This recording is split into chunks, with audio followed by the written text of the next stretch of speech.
Taxes are a vital component of any country's economic well-being. But the lack of integration and interfaces of the various systems in Ghana has been a major challenge in the public sector. In December 2009, the three tax revenue agencies in Ghana, Customs, Excise and Preventive Service (CEPS), Internal Revenue Service (IRS), Value Added Tax Service (VAT), and the Revenue Agencies Governing Board (RAGB) Secretariat were merged to form the Ghana Revenue Authority, which took over the administration of taxes and customs duties in the country. Component 3 of the e-government project, supported by the World Bank and other donor partners, aims at establishing the Ghana e-government system (GGov) to help the GRA and the Registrar General's Department improve tax collection and fast-track business registration. Today on Joy News Exclusive, we're taking you to the Ghana Revenue Authority and Registrar General's Department to get some answers. There was an integrated system for the large taxpayers office, but the new system we have is going to be a comprehensive integrated system. It also integrates with a number of other institutions. Our customs division, it integrates with the Controller and Accountant General's GIFMIS project, where all our revenues will be reported real time when everything is functioning fully. So is that what you mean by comprehensive? I mean, because I hear you mentioning GIFMIS, mentioning other... There'll be our Registrar General's Department.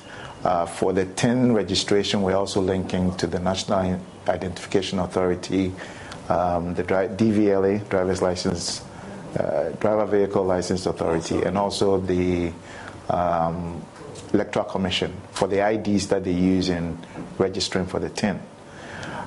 When it comes to the system itself, now we'll be able to see, once we register the taxpayers, we'll be able to have a single view of the taxpayer from when they make their imports, clearing goods from the port, they use the same TIN.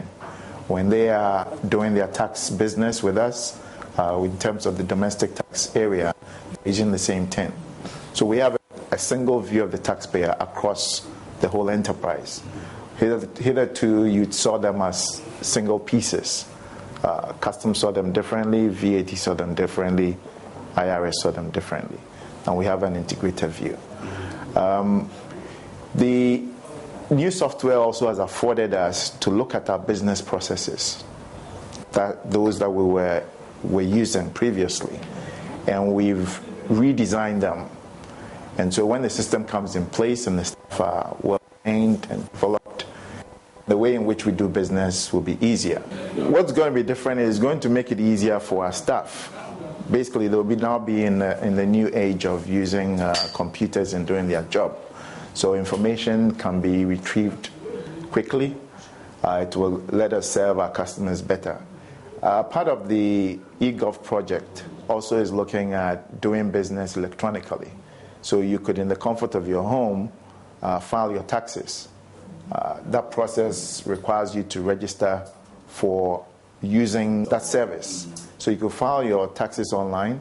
You could pay your taxes online. You could actually see your account, just like if you're doing e-banking. You could go in and see your statement. So taxpayers will be able to do that. Again, they could send requests online. For example, if you wanted a tax clearance certificate, or you want to do an application for a refund, or also applications for exemptions. So all that is in the package. Mm-hmm. So it's going to, instead of somebody traveling all the way from, say, Tema to Accra to file their returns or file or pay for taxes, they can easily sit in the comfort of their office and do that. And I think when you give people other options, it makes it easy for them to comply with the business they are engaged in. Another thing that helps us also is once transactions are done, for example, when your TIN is done and it's issued, if you give us your cell number and that's the way in which you want to contact us, or it's by email, the system sends you a text message that says this has been done. How beneficial is this integration system? What happens is that we're now integrated rather than looking at them separately. And the Registrar General was added to it basically because a business has to register first before it pays taxes. The good thing about this collaboration is if you do your registration at RGD, their system, which is called the Ghana e-registration, GREG for short, then communicates with TRIPS, which is the Total Revenue Integrated Processing System. And seamlessly, the new taxpayer, which is a corporate taxpayer, is issued a TIN. The requirement now is that before you even register your business, the people behind the business, which are of interest to us, that's the directors, shareholders, etc., because they pay taxes or taxes are withheld from them, they have to get a TIN before they start the business registration.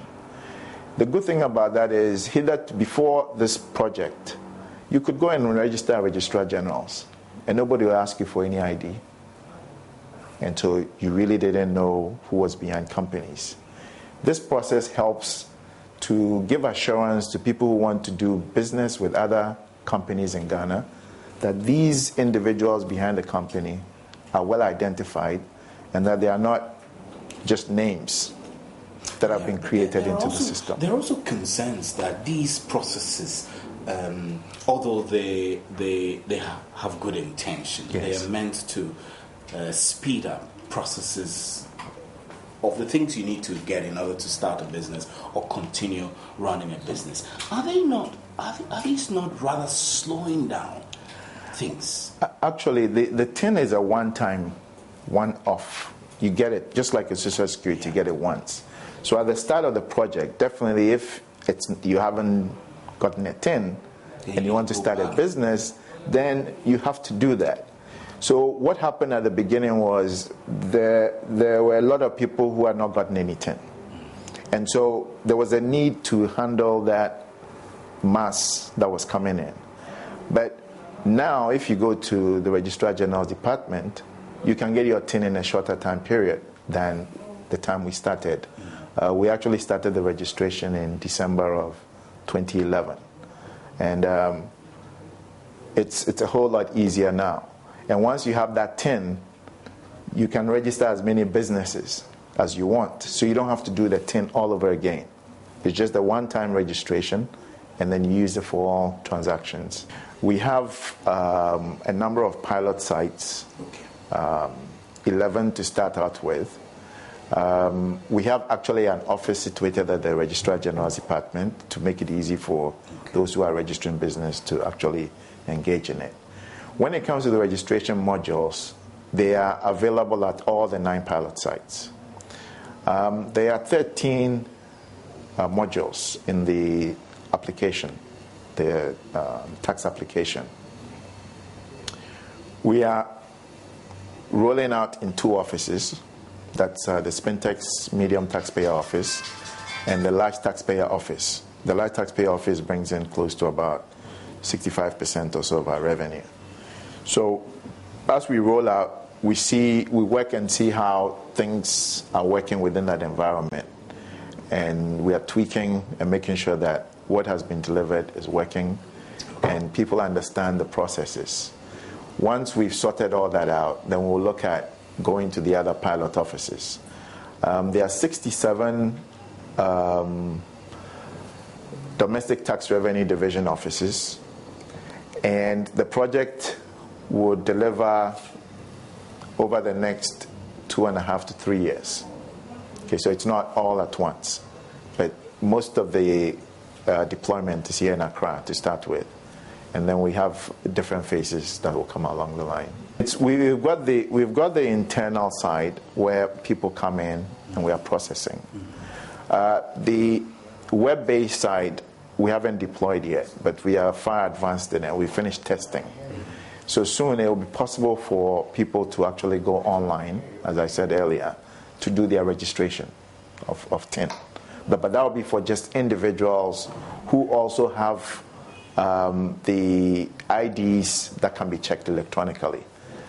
Passports are not within that domain. So you should have a Ghana driver's license, a voter's ID, or and then a national identification card. Okay, so you could do that. And then in terms of those who want to file electronically, yes, they will register with us on the portal, and then they can go in and do their transactions. Currently, that is not where we are, but once we deploy the web-based portal, then people can then use that, which will make it easier for them to do business. The question is, how safe is your tax identification or business registration details sitting on an e-government portal? Data that goes over the web are encrypted. So if you get that even, it's not going to mean anything to you. Secondly, you only get access to your data. When you register for the portal, you just get information concerning yourself. It's only officers who have a view. But if you register online, you can only see data that concerns yourself. You can't see data about another company. Okay, so that's how the linkages are. But definitely the data is encrypted. So you won't be able to get in there and see. We also have standards for the private partner. All those are detailed in part of the document as to what they need to do to protect the information that's at the data center. We ourselves, at the end of the day, are going to be intimately involved in those transactions, because at the end of the project, the private partner has to hand over everything to GRA and to the Registrar Generals also, or in simple terms, to Government of Ghana.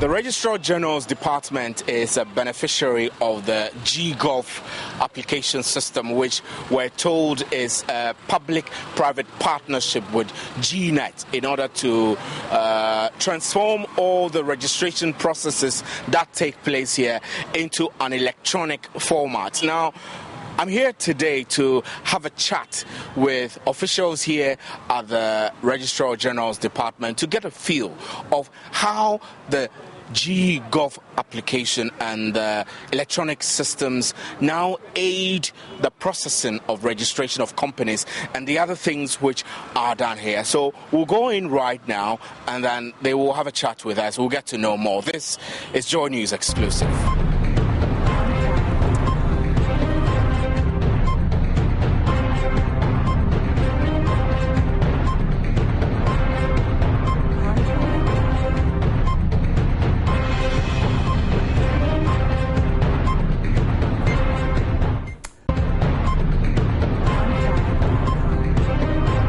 So I'm here, as somebody who doesn't have a tax identification number, and now Madame Ruby Abe will walk us through what I would do if I come. So I'm here now, and I want to register a company. I don't have a tax identification number. What's the first thing I should expect? The first thing that you are expected is that you visit the GRA desk, pick a tin form with your ID, and then you fill it and submit to the GRA. Take us to the GRA. Okay.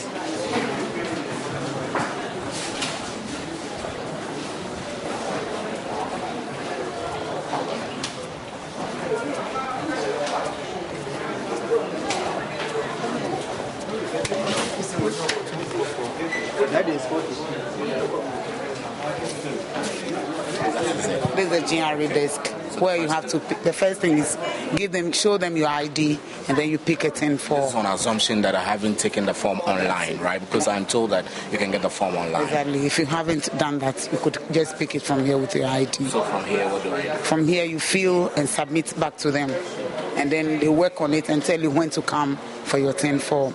From where you can now buy our form from Fidelity Banking House. So it's only after that, when you have finished all this tin thing that Yes, because if you can buy our form, but then there will be no processing, because without the tin you cannot submit your form. Yeah. So what do I do if I walked in and I already had a tin? If you already have a tin, you go straight to the bank and buy the Registrar General application form. All right.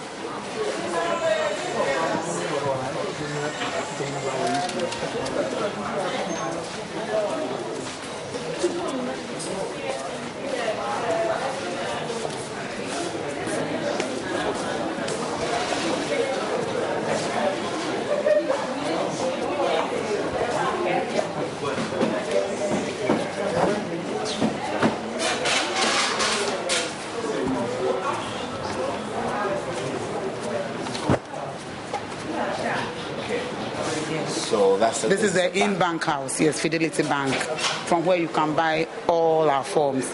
Both application forms and amendment forms are all sold by the bank.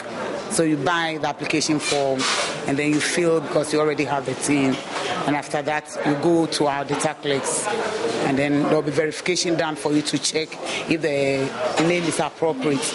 And then if the name is appropriate, you fill your form completely and submit at the very desk. Because we have a one-stop shop where you can verify your name and then you can submit your application forms as well. And there are no middlemen, there are no Kululu people who will say Goro boys who try and fast track. There are no middlemen, because once you do the verification, just in that page you have the data clerks as well. So they just take it from you and key in and ask you to wait because it's electronic and other persons will have to approve your name. After the application has been approved, they ask you to come back to the bank because they will give you a slip and then you pay. After payment, you just cross over. This is our account session where you have to submit your application form. And then they will also key in and then they'll ask you to go back to the data clerk and submit. And that's it. You'll be told when to come for your certificate. Easy, no stress with that. No stress. Okay, is there anything you want to tell people who are less knowledgeable about the processes and they come in and maybe they do things wrongly? What exactly we want to tell people who come in to conduct business one form or the other here? One thing we tell people is that tin is not only generated in the Registrar General. All GRA offices all over the country generate tin numbers. And so they don't need to necessarily walk in here to get their tin. They can do it wherever there's a GRA office. And then from there, they walk in and pick our application forms, and they can just go about it. We have a lot of signage around and pop-ups, but they don't read. This is one thing that is very challenging, and that is why maybe it becomes stressful to them. But with this process, they can sail through. And we have help desk. If they cannot fill their forms, we are there to assist them.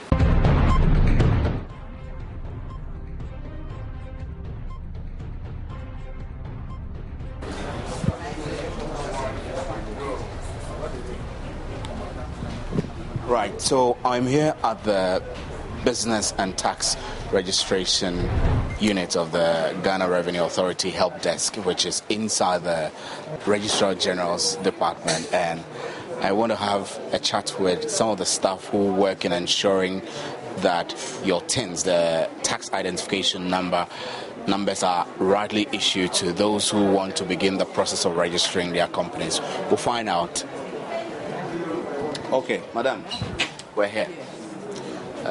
We want to get a fair understanding of, on a daily basis when you come to work, what you do really, because we're trying to get a comparison between how the system worked previously and how it works now with this eGov project. So tell us what you do on a daily basis. What we are doing here particularly is the generation of TIN, T-I-N, tax identification numbers for clients. According to the new business processes, every person who's registering a business, whether a sole proprietor or a director of a company, is supposed to have a TIN first. So what we do here is to give out TIN forms at the first stage. The clients are supposed to fill the TIN forms, add the IDs that we have prescribed, and then we would generate the TIN for them. So when they pick up their certificates, then they can go on to register their businesses. The whole idea is to create a one-stop shop. So that is why we have set up here, to make it easy for clients to receive their TINs and then at the same time register their businesses in the same premises. Okay, so when you say generate TINs, I mean, what's the process of generating? What goes into generating the TINs itself? When the client submits the TIN forms, completed application forms, the data entry person would key into our system. And then it goes through various processes. It is approved, and then the TIN is generated on our system. So when the client comes in here, he would fill, there's a slip, what we call the collection slip, that he would fill, and then we print the certificates for them. Okay, so data entry and approval. Is it possible you can take us through some of the forms, maybe do a demonstration of what they do, so that we'll get to see physically what is done? So, yeah. We also have corporate organization forms that we give out for shareholders, foreign shareholders. So this is a typical one. So he will pick up.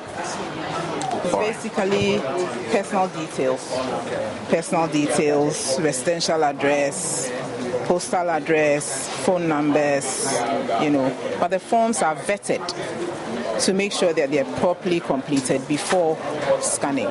So we have the vetting office opposite there. So if during or after vetting it's detected there's something missing, you call the person. We would call the person to come back and give us the correct details. Yeah. And so, give and take, how long does this process take? Just the process of putting in the thing and then vetted and then completed.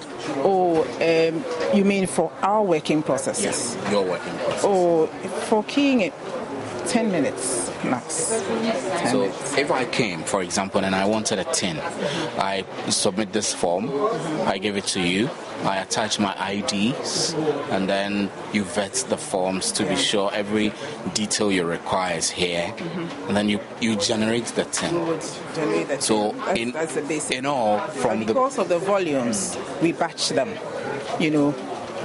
as the people come in a lot, so we batch them. But as we are batching, it's being worked on. So it's possible that you might bring a form in the morning, it would get ready in the evening. But as soon as your application is approved, the system sends you a text message that is being approved. So then you have to come in and pick up your certificate. So it means that in a day, if you come here, you can sort out your TIN registration and everything without hassle, without any bureaucratic stopgaps or interruptions, which, people will go like, hey, come, Goro boys, I want to help you do the process. Do these things exist here? Well, not really. Not any that I have seen, because it's an open office. Everybody comes in. They pick up their forms, they fill it, and they are good to go. All right, so thank you.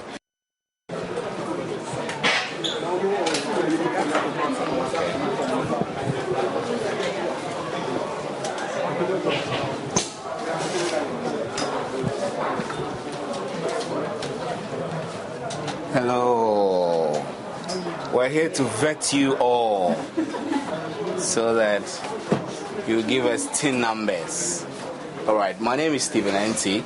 I'm from Multi TV, so I'd like to have a word with you. So you walk us through the procedures that you use in your vetting processes. So that is all. Maybe you have to delegate one who will speak first. Okay, so who will speak first? So very quickly, when you receive a form which an individual has filled, I'm told that the process is that you have to vet it. Tell me exactly how you go about doing that. Actually, when we receive the form, we go through it to see whether it has been well completed. So we scan. When you say well completed, what do you look out for? We look out for the information that has been put down on the form. And we make sure the date of birth, people even forget to put the correct date of birth. Some will put 2013 instead of their actual date of birth. And you have this problem with the mother's maiden name, which most people don't understand. It's a little difficult, but we try to explain it to them so that they will give us their mother's maiden name instead of the Mrs. that we have. Actually, that's What's about that? all. I mean, if I come and register, providing my mother's maiden name, how does that help in the processing, or how is that important? Okay, in Ghana, we have many Kofi Menses in our midst. We will have about 1,001 Kofi Menses. But the mother's maiden name differentiates one Kofi Mensa from the other, because it's not likely you have the same mothers for all the Kofi Menses. So the date of birth and the mother's maiden name, whether dead or alive, people come here tell you their mother is dead. We are interested in the mother's maiden name, whether dead or alive, so that it will help us distinguish between one Kofi Mensa from the other Kofi Mensa. Okay, so when you are finished, when you are done with that, what next? We go through, the vetting officer appends his or her signature on it, and then we go through the process of keying in, and then approval is done by the approving officer to make sure the data gathered is correct, so that there will not be any anomaly in the capture of the information. Thank you very much. We'll swing over to Mami, and Mami will tell us the challenges you go through in doing your work. Are there any? Yes. Most times the forms are not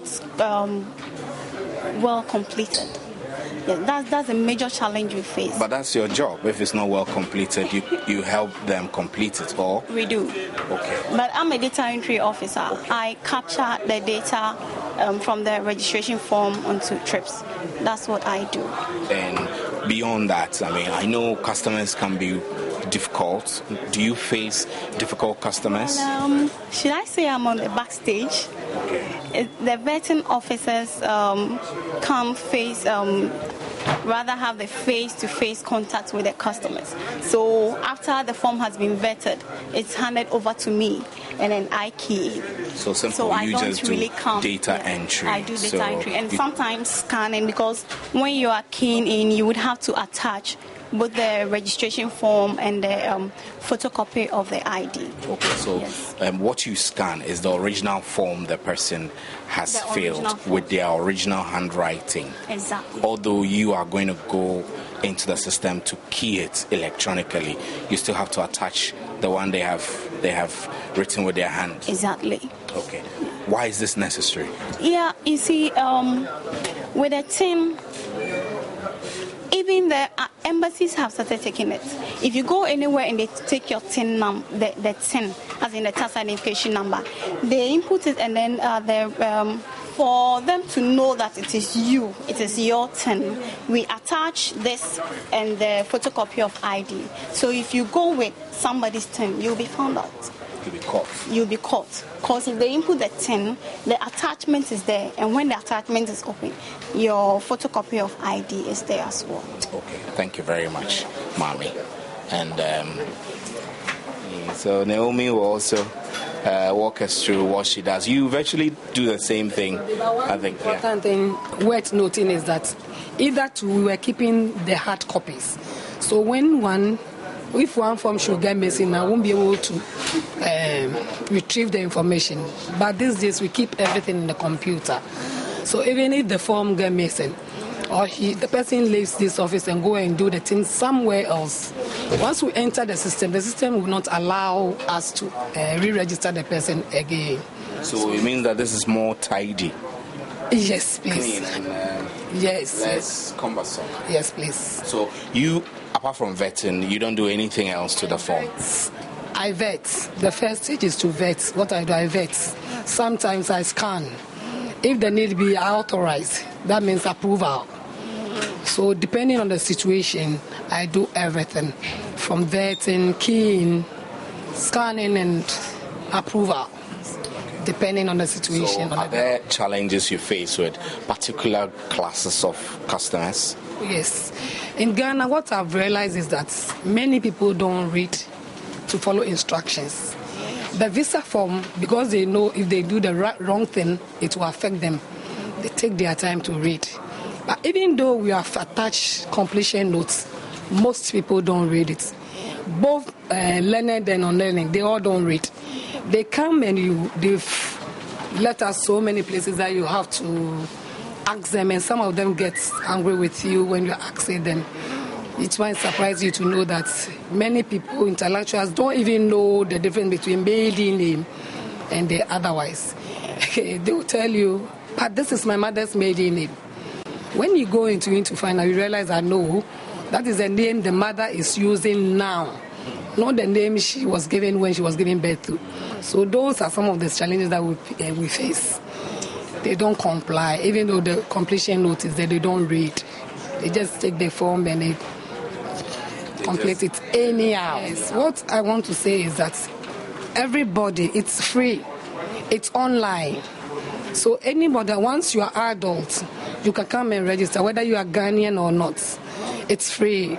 Most people don't, they when they come here in a hurry, do it for me, then they give out money to some unauthorized people.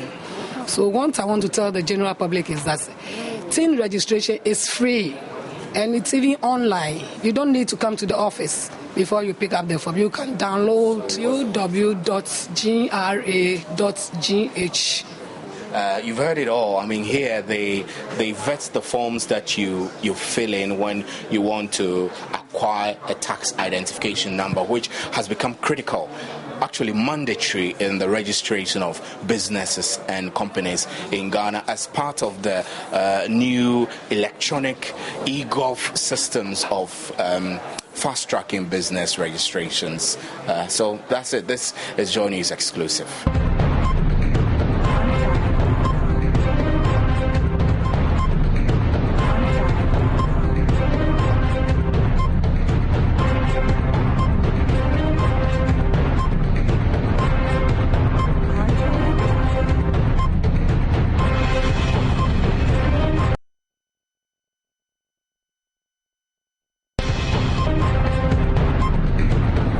Well, I went up to the Deputy Registrar General of the Registrar General's Department to find out how all we've been told by the officers here fits into the department's overall modernization and migration of services onto an electronic platform. Registrar General's Department started its automation processes as far back as 2006. Okay. And what we were not able to achieve was online registration. Online.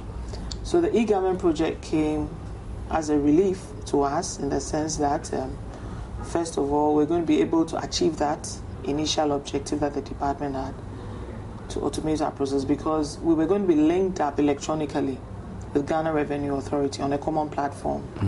And one of the deliveries from the e-government project was, apart from automating our processes to enable us register all our businesses, all the 6 categories of our businesses, as well as automate marriage registration and then administration of estates.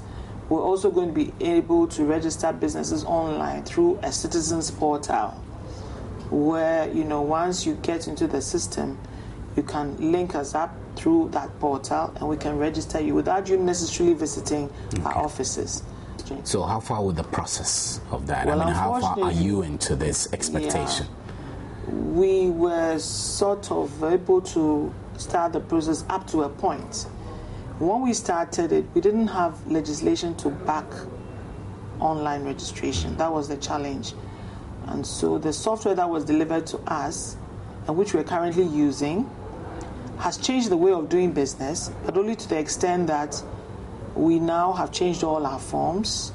I'm sure you know, you now need a tax identification number. Every officer of a company needs a tax identification number.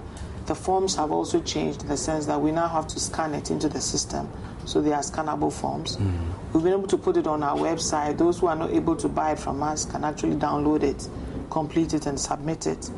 And so in that sense, we're able to track our records far better than before. But that is as far as it goes. I can say that the processes are a bit more cumbersome now, at least from the onset, because every officer needs a tax identification number. So as long as you do not have a tax identification number, we cannot register your business. But it wasn't meant to be cumbersome. It was meant to make it easier. So I believe the cumbersomeness is just for a period. Everything that starts, it has a bit of challenge. But once you have a tax identification number, you don't need to apply for it again. So it's a one-time, maybe cumbersomeness, one time. So if, for example, somebody registered for a tax identification number, they formed a company, later company folds up, they come back to re-register a new company, they still use their old TIN number, the same old TIN number. And what's the advantage of this? Well, basically, it enables us to track the people behind the companies. For instance, you would know that a particular director has maybe 3 or 4 or 5 companies. For record purposes, when you come up with a report to find out the number of companies a director has, you can easily track that director or secretary or auditor or whichever officer of the company that has that TIN number.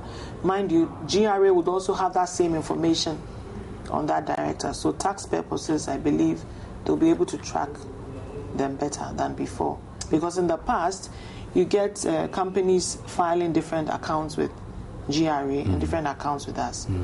So in terms of transparency, uniformity, I think is a very good system that is in place. You get to know who really is behind the company. And are your team members, staff of the Registrar General's Department, enthusiastic about it and working with it well without complaints? Initially, there were a lot of complaints. Initially, like everything that is new, in fact, they fought against it initially until we made them realize that there is no turning back on. So everybody had to get on board. And with the GREC system that is currently in place, they are very happy with it. If only you're able to get all your tax numbers and the documents are properly processed electronically within the time it's supposed to be processed, you can get your business registered at most within 2 days. If only you have your tax numbers. That's why I'm insisting on that. That's very fast. It's very important that you get your tax numbers. Once you have all the officers getting their tax numbers and you complete our documents, you pay whatever you need to pay and it's scanned into the system. And our officers sit behind their machines and actually move the applications. Within 2 days, you should have your documents registered because it's an electronic process. If for any reason I've left the office and I'm out of the office, those documents are sitting in my work tray. They've not moved anywhere. But if I sit behind my tray and I move the applications, within a day or 2, it should be done. So previously, how did it work? I mean, previously it was all manual. The searches were manual. Now the searches are not manual anymore. Previously, they used to bring the physical files to us for us to actually examine them and then approve them. But now, electronically, we're able to do that. From the very onset, when the client is able to go through the process of doing a search on the name electronically down there, we have verifiers who will verify the documents and they can confirm that the name is available to you. The data entry clerks key it into the system. And this goes to the company inspectors who approve it at the first level before it gets to the lawyers. We are the final point of call for the approval. So once we check the names and look at the objects and all we need to do to check and it's okay and we approve it, electronically at the touch of a button, we approve it and the certificate is printed in a print room downstairs. Then that's it. The process is completed. So the rest is printing of the profile and your regulations and that's it. So what feedback are you getting from those who come here to register businesses? Are they telling you or giving you feedback that they're happy and content with these new procedures? That's what I'm saying. It's not too easy now. One, this is a pilot project. It started from the head office. We have 3 regional offices who were not linked to the system right from the beginning. So the whole country is registering from here. And that is a big load on my offices. We just have about 10 or 15 lawyers at most who are approving these applications, and it's a bit of a strain. It's a bit of a strain. So I don't think the clients are too excited. First of all, getting the tin is a bit of a problem sometimes. But after they get the tin and then they get into our side of the business registration, and we also delay for one reason or the other because an officer has not approved a sitting in somebody's tree, it's not being moved. Don't be too excited. But if only we're able to do what we need to do within the time we're supposed to do it, they'll be happy because the work that comes out is very neat. You have a newer certificate with better security features. I mean, that's once you go through that process, it's very nice. You have your tax number, you have your company registration number, all on one document. And with that, you've gone half of the way. So what it means is you don't need to go and register with VAT. It's a one-stop sort of thing. Once you get that, you are linked to the GRA. So tax-wise, they are aware of you. So when it gets to you filing your returns, it's not going to be that difficult anymore. And now, mind you, the system allows for electronic filing of annual returns as well as the accounts with the GRA. Yeah, beyond making sure that all our customers or clients have their documents properly prepared before they get here, I just need to also let you know that currently there's a re-registration exercise going on. Most companies that were registered under the old system, that's in our old database, are being encouraged to be moved into the new database, which is a far better system than what we have. And that requires re-registration. Yes, and that doesn't mean that we are not saying you are registered. You are registered. We're just updating our records and ensuring that all the other officers, or in fact the current directors, shareholders, secretary, auditors, have all got this new tax identification number. Because you cannot be reflected in this system unless you have a tax identification number. That's an individual. Yeah, and is there a timeline? Like, is there a deadline for which companies would have to go through this process of re-registration? Yes, for us, within the next 2 years at least, this should be completed. But I know GRA would require it even earlier for tax purposes. So I'd encourage all businesses that were registered in the old system to make sure that they are re-registered by getting all their officers, and I mean the current directors or shareholders or whatever, to get the tax identification number. They also have to ensure that they file their annual returns up to date. And it's a necessary legal requirement to file your returns 18 months after incorporation, and after that, yearly.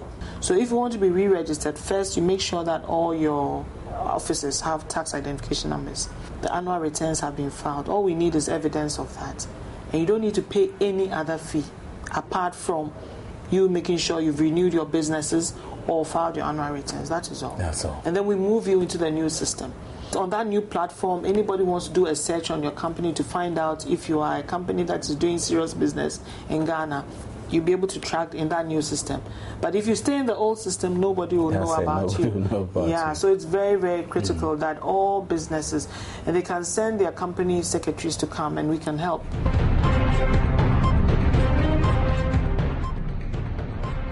Right, I've come inside here to the renewal section of the Registrar General's department. Now, before the implementation of the eGov electronic system, I'm told that even company renewals were done manually, that your company information and details would have to be keyed into a book.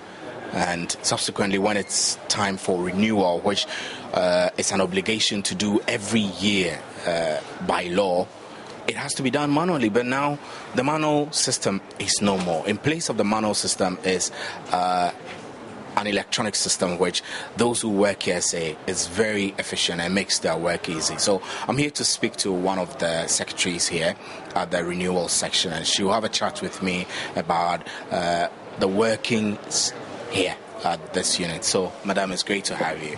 Thank you very much. So, ideally, when a person registers for a company, you told us that in the old system, they had to input in a book. What has changed now with the new system? Oh, a lot of change has come because now we computerize renewals. Every company is supposed to be renewed once every year, and we computerize it. So maybe if you can't even find your receipt, and you come through the computer system, we can get you the information. Everything is now computerized and electronicized. And it makes work very easy for you. Easy, yeah. The work is now very easy. Okay, so when a person comes to renew, I mean, you are here, you take their information. What do you do from there? When they come to renew, you first of all check on their certificates how much they owe. It's a yearly thing.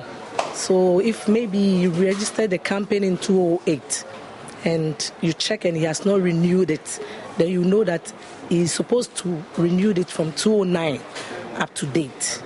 And with that, when he renewed it, he'll buy the renewal form, fill it and pay.